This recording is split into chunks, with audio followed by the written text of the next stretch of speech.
Welcome viewers, my name is Leslie Waterhouse. I'm a member of the Anoka, Blaine, Coon Rapids Area League of Women Voters, a nonpartisan organization that works to inform and educate voters. Joining us today to provide voting information is Anoka County Elections Manager, Tom Hunt. And we're here to talk about the security of voting machines and ballots. Tom, there are those who have expressed concern about voting machines. What kind of testing do you do before Election Day? Yes, this is a great question. We do receive some concerns about this. So it's very important for people to understand the process. And prior to Election Day, every single machine that is used on Election Day or prior to for tabulating absentee ballots, every single machine needs to be tested. And that test needs to be error-free.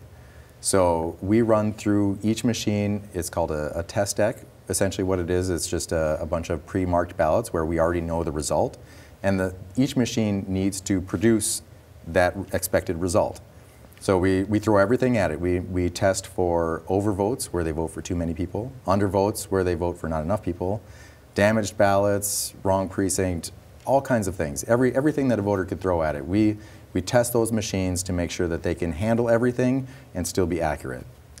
And are there any audits done on Election Day?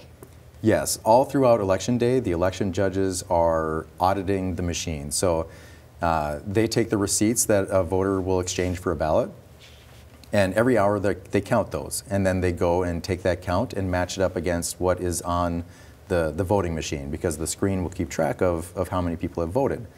So every hour they're making sure that that number matches so that we know that every ballot is accounted for in that precinct.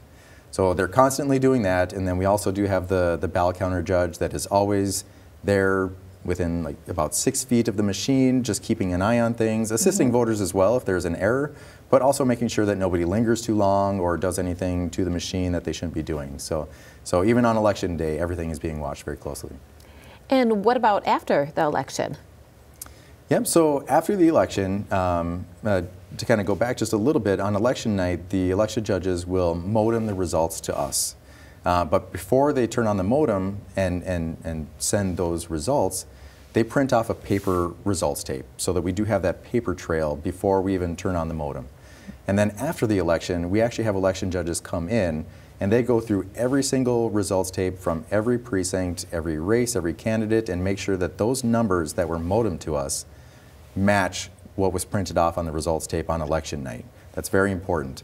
But then we also do have recounts that are sometimes requested in different races. We just had one in the Anoka-Hennepin School District last year. And we also, after every single general election, have a post-election review where a number of precincts are selected, and there are certain races that we need to hand count on those ballots. So we have election judges come in, and they hand count those races in those precincts, and it's just an extra test to make sure that the machines are accurate. And this has been going on for the better part of 16 years or so in every county across the state, and not once have the machines been shown to be off. They've been proven over and over to be accurate every time. Well, thank you for providing that information. You're welcome.